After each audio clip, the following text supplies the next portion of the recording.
Bismillahirrahmanirrahim. Assalamualaikum warahmatullahi wabarakatuh. Apa kabarnya santri dan santriwati Pondok Pesantren Husnul Khotimah, khususnya kelas 12 ya. Semoga kalian semua senantiasa dalam keadaan sehat walafiat ya, dan yang akan segera tiba ke pondok ya, ahlan wa sahlan, semoga antum dalam perjalanan selamat sampai ke pondok dan senantiasa dalam keadaan sehat selama di pondok nanti. Adapun yang masih ingin tetap pembelajaran online di rumah ya, doa yang sama untuk kalian semua, ya kan? Semoga impian-impian kalian tercapai, termasuk nanti mempersiapkan diri untuk masuk ke perguruan tinggi yang kalian inginkan. Amin ya rabbal alamin. Ya, kita masuk ke materi langsung ya untuk bimbel sosial humaniora mata pelajaran sosiologi ya.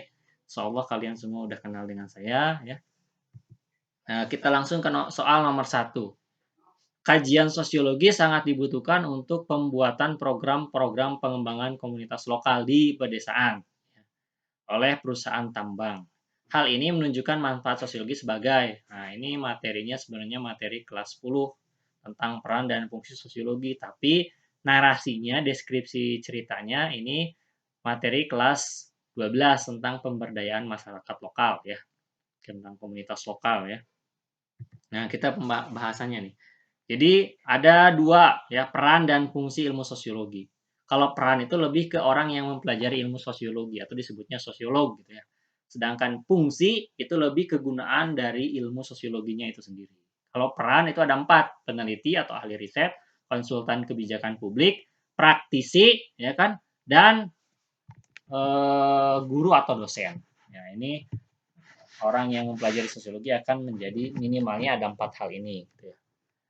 Yang selanjutnya fungsi ilmu sosiologi. Kalau fungsi ilmu sosiologi ada 2 ya, sebagai penelitian sosial dan sebagai pembangunan ya kan. Jadi jawabannya yang lebih tepat yaitu tentang yang dari ilustrasi itu adalah penelitian sosial ya kan. Kalau pembangunan itu lebih ke menganalisis dampak-dampak yang akan ditimbulkan dari proses pembangunan. Ya, ini biasanya misalnya Indonesia berencana memindahkan ibu kota ke Kalimantan Timur. Bagaimana dampak masyarakat di Kalimantan Timur nantinya? Nah, itu untuk pembangunan. Ya. Yang kedua ya, konflik sosial sering dibutuhkan untuk memperkuat integrasi sosial atau persatuan sosial ya pada internal kelompok sosial dengan syarat tidak menghancurkan seluruh struktur sosialnya gitu ya. Situasi ini dikenal dengan konsep. Nah, ini teorinya dari teori Lewis-Coser ya. Lewis-Coser itu punya sebuah ide, ya kan, punya gagasan, ya, supaya masyarakat yang berkonflik itu tidak menghancurkan struktur sosialnya, maka harus ada katup penyelamat. Kenapa? Karena yang namanya konflik itu bisa dikelola menjadi kekuatan yang positif. Apa positifnya? Positifnya dapat mempersatukan internal kelompok. Misalnya kayak Indonesia misalkan. Ketika misalnya kemarin kita dihina oleh lagu parodi Indonesia oleh orang-orang Malaysia. Itu mungkin orang yang tadinya memandang atau ada kardun dan kampret, cebong dan kampret gitu ya. Itu ketika ada musuh bersama itu pasti Indonesia pasti bersatu melawan Malaysia itu. Nah ini namanya katup penyelamat gitu ya. Jadi jawabannya C. Soal nomor 3 ya. Dalam masyarakat yang terasing ya masih ada tradisi hidup tanpa listrik dan tidak menggunakan kendaraan bermotor sebagai alat transportasi. Hal ini menunjukkan bahwa kebudayaan dalam masyarakat tersebut berperan sebagai, nah ini masyarakat terasing ada nggak? Ada gitu ya, banyak. Gitu. Contohnya misalnya kalau di Indonesia dikenal dengan masyarakat Baduy di Banten. Ya. Orang Baduy itu menolak adanya perubahan yang masuk ke dalam kehidupan masyarakat. Mereka menolak sekolah, mereka menolak alas kaki, sabun, dan lain sebagainya. Ya, maka mereka sebagai apa? Penghambat perubahan sosial karena dalam masyarakat tersebut tidak akan terjadi perubahan sosial karena mereka menolak itu. Jadi jawabannya E ya. Soal nomor 4. Berikut ini merupakan contoh-contoh status sosial yang diperjuangkan. Berarti ada 3 tipe status sosial dalam masyarakat. Ada ascribed status atau status sosial yang diperoleh secara alami dari keturunan. Contohnya gaya status sebagai pangeran, sultan, raden, itu status sosial yang diturunkan dari orang tuanya gitu ya. Karena dia terlahir dari keluarga yang mungkin ningrat gitu ya. Keturunan raja, keturunan sultan, keturunan darah biru kalau raden gitu. Kalau yang kedua itu achieved status, yaitu status sosial yang diperoleh karena usaha. Ya kan. Karena ada ikhtiar, contohnya kayak gelar sarjana, dokter, gitu ya, profesor, itu harus diperjuangkan dulu, baru kita dapat gelar itu. Yang ketiga, gelar yang diperoleh karena diperjuangkan, ditambah lagi diberikan, dianugerahkan. Namanya assignment status. Nah, dalam konteks ini yang status sosial yang diperjuangkan berarti achieved status kan. Maka yang bukan achieved status apa? Yaitu D, karena yang D itu ke ascribed status. Oke, yang soal nomor 5.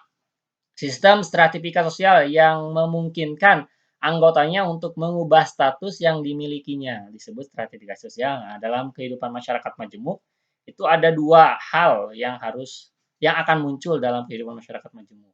Ada yang namanya diferensiasi sosial, different ya, dari kata different. Different itu perbedaan, ya, sifatnya horizontal, ya kan, sejajar.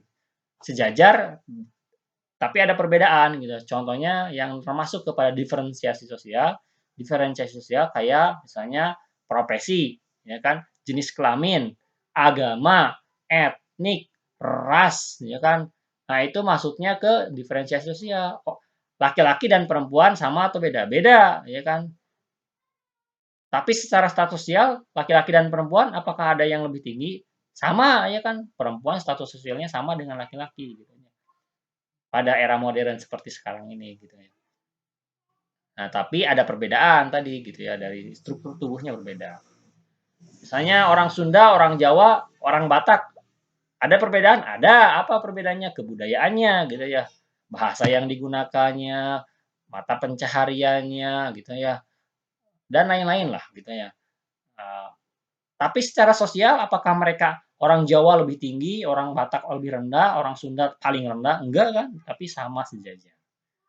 Itu diferensiasi sosial. Yang kedua, dalam masyarakat majemuk ada stratifikasi sosial. Kalau stratifikasi sosial berasal dari kata strata, berarti tingkatan, lapisan. Kalau stratifikasi sosial sifatnya vertikal gitu. Ada yang di atas, di tengah, di bawah. Oke. Berarti yang merubah ya kan, yang bisa merubah stratanya, status sosialnya berarti stratifikasi sosial terbuka ya kan. Jadi yang terbuka itu bebas merubah status, tertutup itu tidak bisa merubah status. Yang tertutup itu contohnya kayak kayak misalnya sistem kerajaan misalkan di Inggris di uh, sistem sultan misalnya di Jogja itu nggak bisa merubah status sosialnya. Orang rakyat biasa ya udah rakyat biasa aja nggak mungkin jadi sultan. Sultan ya pasti terlalu jadi sultan nanti turunannya gitu ya. Nah, atau sistem kasta gitu ya. Walaupun mungkin sistem kasta sekarang udah di era modern ini sudah tidak terlalu ini gitu ya. Contohnya kayak di Bali itu mereka menganut sistem kasta tapi karena orang Bali tinggalnya di Indonesia, di negara Indonesia dan negara Indonesia menganut stratifikasi sosialnya terbuka, maka orang Bali itu hanya diidentikan kastanya itu hanya dari namanya saja bukan dari harta gitu ya. Orang dari kasta bawah tapi mereka effortnya usahanya keras mereka jadi orang kaya akhirnya gitu. Tapi dari orang kasta tinggi tapi effortnya rendah kurang ya kan maka mereka jadi orang miskin yaitu campuran orang Bali itu ya. Oke, soal nomor 6 ya, sekelompok pengungsi yang mencari suaka politik dan kemudian memindahkan kewarganegaraannya merupakan contoh mobilitas sosial.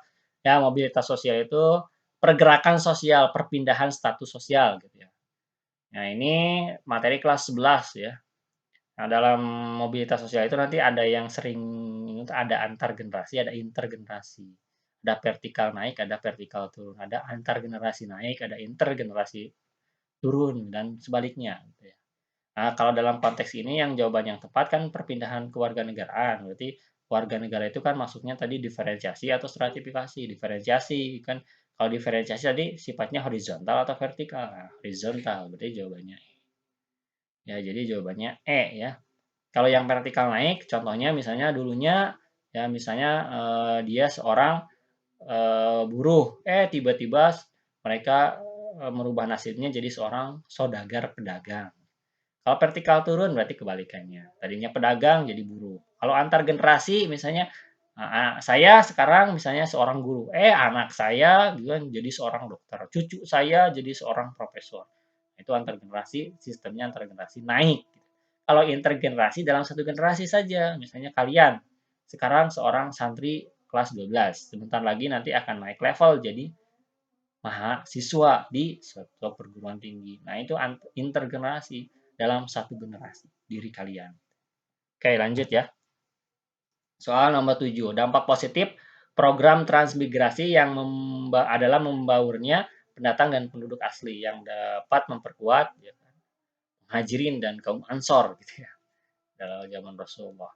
Oke, jadi jawabannya integrasi sosial. Ini gampang sekali ya, nggak usah dijelaskan. Soal nomor 8, ya kan pemerintah Kabupaten Kutai Kartanegara mengeluarkan perda peraturan daerah tentang pengelolaan sampah. Warga yang membuang sampah sembarangan ya kan akan dikenakan denda 5 juta. Aturan seperti ini membuat masyarakat menjadi disiplin untuk menjaga kota yang asri dan bersih. Nah, kondisi ini merupakan bentuk integrasi secara koersif atau paksaan ya, adanya denda tegas. Nomor 9, perubahan sosial yang dipengaruhi oleh faktor-faktor pendorong dan penghambat. Faktor pendorong untuk mempercepat perubahan sosial adalah, ya jawabannya gampang sekali nih, jawabannya B, menerima teknologi modern. Karena teknologi modern akan memberikan informasi yang cepat, mudah, ya kan, sehingga nanti akan ditiru, ya akan diikuti adanya penerimaan informasi ya dari penerimaan informasi tersebut. Oke, nomor 10. Ini jawaban benar salah ya. Oke, soal nomor 10, data observasi pengamatan merupakan bentuk data kuantitatif. Salah ya, karena observasi dan pengamatan itu merupakan teknik pengumpulan data dari pendekatan kualitatif. Kualitatif itu berarti nanti datanya itu berupa narasi. Dari hasil pengamatan kan nanti diceritakan, nggak mungkin berupa angka. Wah, hasil pengamatan saya kemarin mengamati santri Husnul Khotimah kelas 10 sampai kelas 12 nilainya 8 loh, nggak mungkin kayak gitu. Tapi harus diceritakan, oh kelas 10 itu di Husnul Khotimah masih malu-malu, banyak yang santrinya yang adaptasinya masih susah. Kelas 12 ternyata santrinya pada misalnya fokus menghafal, fokus melanjutkan studi kuliah gitu ciri khasnya. Mereka santri yang paling senior, nggak ada yang ditakuti sama mereka gitu kan. Nah, ini berarti diceritakan, ya kan, jadi salah. Sebab data kuantitatif menyajikan data yang beragam seperti foto dan narasi. Ini juga salah ya, maaf. Ya, jadi jawabannya salah dan salah, berarti jawabannya E ya. Maaf ya, ini saya salah ketik. Jadi jawabannya E ya, bukan D. Oke, lanjut. Soal nomor 11. Proses sosialisasi yang dialami anak balita lebih banyak dipengaruhi oleh kelompok bermain daripada orang tuanya. No ya. Masa anak balita dipengaruhi teman main? Apakah anak balita sudah bisa main? Jalan aja belum bisa, ya kan? Berarti anak balita salah ya, dipengaruhi justru oleh orang tuanya dibandingkan kelompok main. Mungkin remaja lah atau anak-anak itu udah masuk kategori dominannya teman mainnya ya dibandingkan orang tuanya. Tapi kalau anak balita itu masih dominan orang tuanya sosialisasinya. Sebab, jadi salah ya, yang alasannya sebab setiap agen sosialisasi memberikan pembelajaran nilai dan norma yang sering bertentangan. Masa sih di sekolah diajarin hal yang nggak benar, di orang tua diajarin yang nggak benar? Jawabannya kan agen sosialisasi itu ada 5. Orang tua, sekolah, masyarakat, teman main, media massa. Ya mungkin kalau media massa sama teman lah, itu bisa lah, bisa ada yang ngajarin yang bertentangan. Tapi masa sekolah, ya kan masyarakat, sama orang tua ngajarinnya nggak benar gitu. Asa mustahil gitu ya. Jadi jawabannya salah-salah, nggak nyambung. Jadi jawabannya E. Soal nomor 12. Sanksi terhadap pelanggaran aturan pada masyarakat yang terikat solidaritas mekanis dan organis bertujuan untuk menjaga keharmonisan dalam masyarakat. Nah, ini teori dari salah satu sosiolog, kalau nggak salah Emil Durkheim gitu ya. dia memiliki dua tipe solidaritas sosial. Ada solidaritas mekanis, di mana cirinya itu mekanis itu solidaritasnya masih sangat bagus, sangat kuat. Di sana terjalin kerjasama yang bagus, yang kuat gitu ya. Tidak diidentikan dengan money oriented, ya kan, money oriented, tapi atas dasar tolong menolong. Ini contohnya kehidupan masyarakat desa katanya. Kalau yang mekanis itu. Kalau yang organis itu kebalikannya berarti solidaritasnya sudah turun rendah gitu ya. Kehidupannya sudah money oriented. Ini seperti halnya orang kota gitu ya. Nah, ini pernyataan pertama benar ya, karena aturan itu untuk keharmonisan. Sebab, ini alasannya, sanksi pada masyarakat yang terikat solidaritas mekanis bersifat represif, dengan paksaan, dengan aturan-aturan yang dipaksakan oleh aturan adat. Benar ya, kayak di Baduy gitu kan, itu harus kepala adatnya menerapkan represif sistemnya. Kalau nggak mau tinggal di Baduy, ya silakan gitu kan ya. Tapi kalau mau tinggal di Baduy, ya silakan harus menaati aturan-aturan yang ada di Baduy. Itu ya. Kalau melanggar maka out dari Baduy. Nah, itu ya. Sedangkan sanksi pada masyarakat dengan solidaritas organis bersifat restitutif. Ya, restitutif itu melalui lembaga-lembaga resmi. Misalnya seperti misalnya kepolisian, adanya undang-undang, dan adanya peraturan yang telah dimusyawarahkan, telah disepakati, ya ini restitutif. Jadi jawabannya benar-benar dan saling berhubungan keduanya, jadi jawabannya A ya. Nomor 13. Nah, ini penggunaan ojek berbasis online, nah Gojek atau Grab, ya maaf menyebutkan merek ya, diatur dalam norma formal ya, pasti ya, diatur dalam peraturan daerah itu pasti diatur, misalnya di Jakarta gimana nih ojek online diizinkan atau tidak? Oh diizinkan. Di Karawang misalkan itu kan agak-agak lambat tuh diizinkannya di Kabupaten Karawang untuk adanya ojek online. Sebelumnya mungkin tidak diizinkan. Baru-baru ini mungkin diizinkan atau tidak ya di Karawang. Kalau setahu aneh, kata teman aneh dulu di Karawang tidak diizinkan Gojek gitu ya. Nah, itu ya, jadi tiap daerah punya peraturan masing-masing. Pasti. Undang-undang, ya pasti, ya kan? Itu yang paling tinggi. Keputusan menteri, ya menteri perhubungan misalnya. Hukum adat, no. Jadi jawabannya satu, dua, tiga. Jadi jawabannya A ya.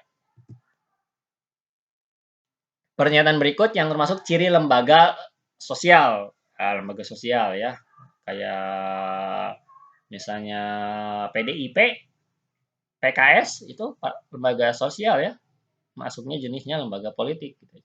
Husnul Khotimah itu lembaga sosial, maksudnya ke jenis lembaga pendidikan. Gitu. Oke, ciri dari lembaga sosial itu yang pertama memiliki simbol. Tujuannya apa? Untuk dikenal oleh masyarakat bahwa ini lembaga sosialnya. Simbolnya ini. Husnul Khotimah punya logo kan? Nah, logo itu sebagai simbolnya lembaga Husnul Khotimah.